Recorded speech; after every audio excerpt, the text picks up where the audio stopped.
옛날 옛적에 조용한 숲속 마을에 산다는 아저씨가 있었습니다. 그의 이름은 헨리였고 항상 입에 할머니가 만들어주신 향긋한 사탕을 물고 다녔습니다.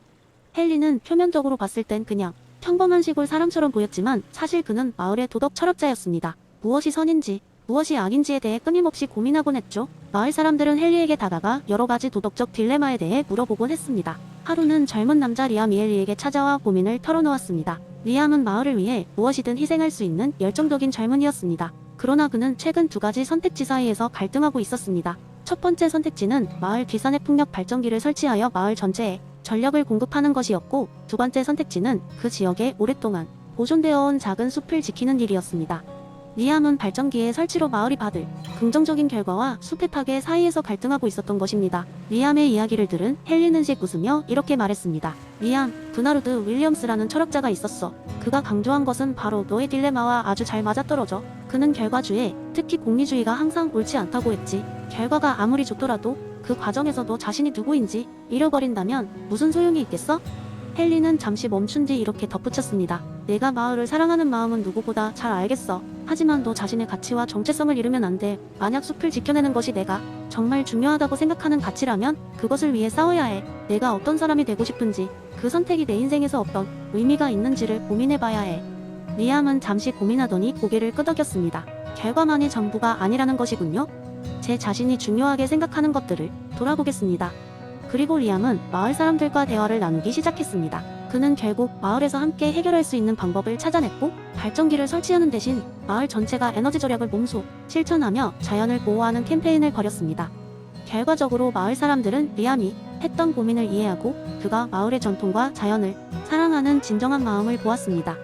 그가 고민하고 선택한 길은 결과적으로 마을 전체의 정체성을 지키고 자연과 함께하는 삶을 선택하는 것이었습니다. 이 이야기는 마을에서 오랫동안 전해져 내려오며 어떤 선택을 할 때마다 다 같이 리암의 지혜를 되새기곤 하였습니다. 헨리는 언제나처럼 입에 사탕을 물고 그렇게 조용히 미소를 지었습니다. 결과에만 집중하지 않고 그 안에서 자신의 정체성을 지키는 것이 얼마나 중요한지를 깨달은 마을 사람들을 보면서요. 그렇게 그는 브나르드 윌리엄스의 철학을 사람들에게 널리 전파한 재미난 이야기를 마무리했습니다.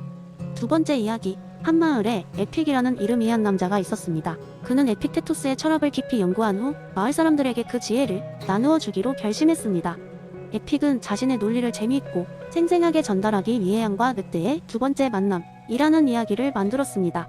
한때 무성한 숲속에 양과 늑대가 살았습니다. 양들은 평화롭게 풀을 뜯고 있었지만 항상 늑대들의 공격을 두려워했습니다. 그리고 결국 늑대들은 양떼를 습격하기 시작했습니다. 매일매일 양들은 그날은 누가 늑대의 식사로 사라질지 걱정하며 잠을 이룰 수가 없었습니다.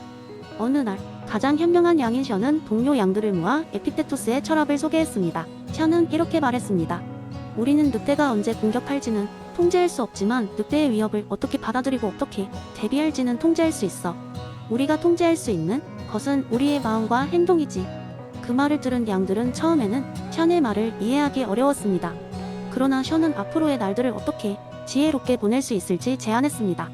늑대에 대한 두려움을 줄이고 대신 우리가 통제할 수 있는 것을 위해 노력하자. 우선 서로를 지키기 위해 경계를 정하고 서로를 지켜볼 수 있는 위치에 서도록 하자. 그리고 늑대가 다가오면 경고를 보낼 수 있는 신호를 만들자. 그 후 양들은 각자의 지위에서 감시하기 시작했고 늑대의 움직임을 미리 감지할 수 있게 되었습니다.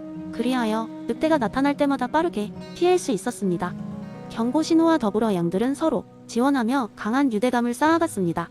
양들의 두려움은 점차 줄어들었고 심지어 그들은 서로를 지키며 즐겁게 풀을 뜯을 수 있었습니다. 시간이 흐르자 늑대들은 더 이상 양들에게 쉽게 접근할 수 없다는 것을 깨달았습니다.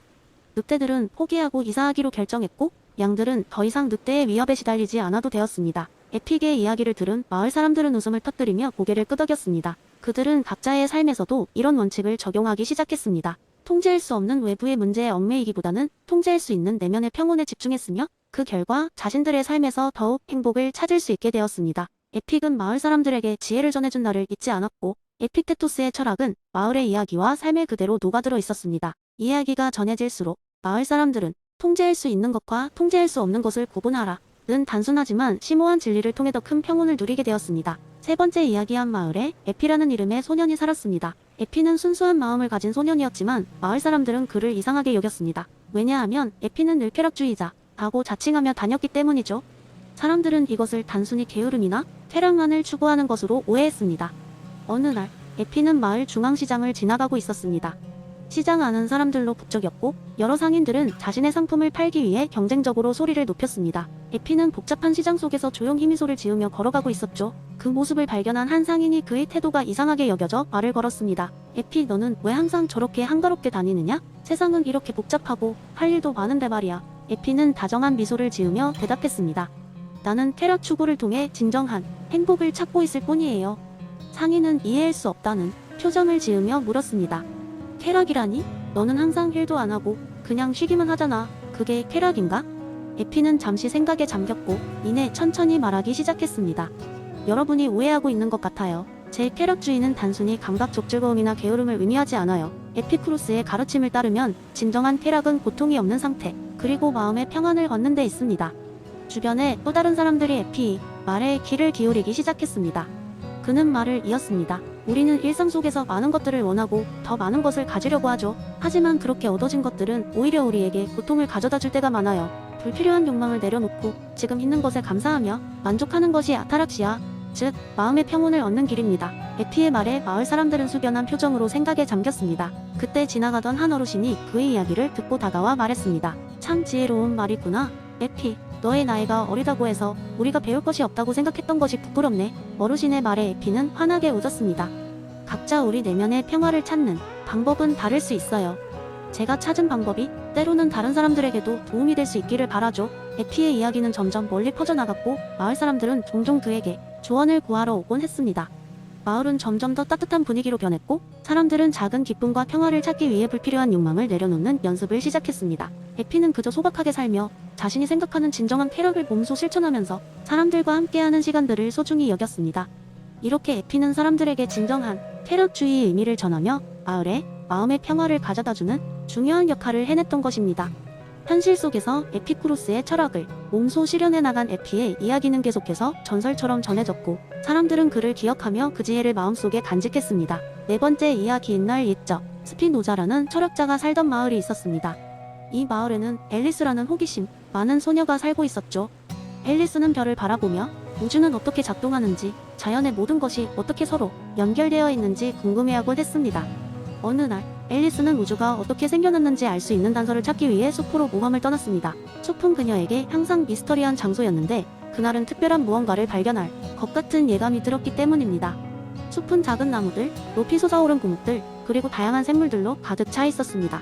그녀는 이 모든 것에 대한 경외심에 휩싸였습니다. 걸어가던 중 앨리스는 한참을 걸어 도착한 호숫가에서 나이든 철학자를 만났습니다. 그의 이름은 바리우 스피노자였습니다. 그는 우주의 본질에 대해 사람들에게 이야기하고 있었죠. 스피노자는 자연을 바라보며 자연이 불신이다 라고 말했습니다. 앨리스는 흥미로워하며 그의 설명을 듣기 시작했습니다.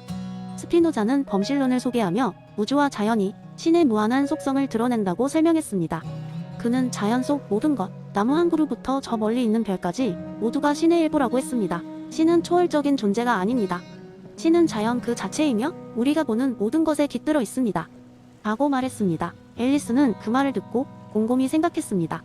그렇다면 자연을 사랑하고 이해하는 것이 곧 신을 사랑하는 것이군요? 앨리스가 물었습니다.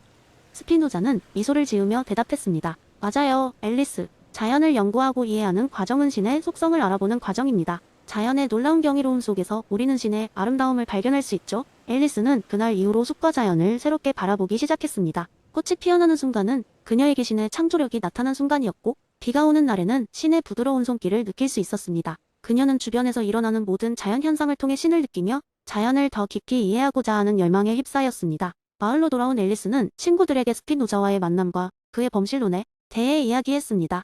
아이들은 자연을 새로운 시선으로 바라보았고 자연 속에서 신의 흔적을 찾는 놀이를 즐겼습니다. 그렇게 앨리스와 마을의 아이들은 자연을 통해 신과 깊이 연결되는 법을 배우게 되었습니다. 그리고 이렇게 범실론은 앨리스의 이야기처럼 사람들에게 자연에 대한 사랑과 경외심을 심어주었고 자연을 존중하고 이해하는 것이 얼마나 중요한지를 깨닫게 해주었습니다. 자연을 통해 신을 느꼈던 앨리스의 이 작고도 큰 깨달음이야말로 스피노자가 전하고자 했던 진정한 메시지였습니다.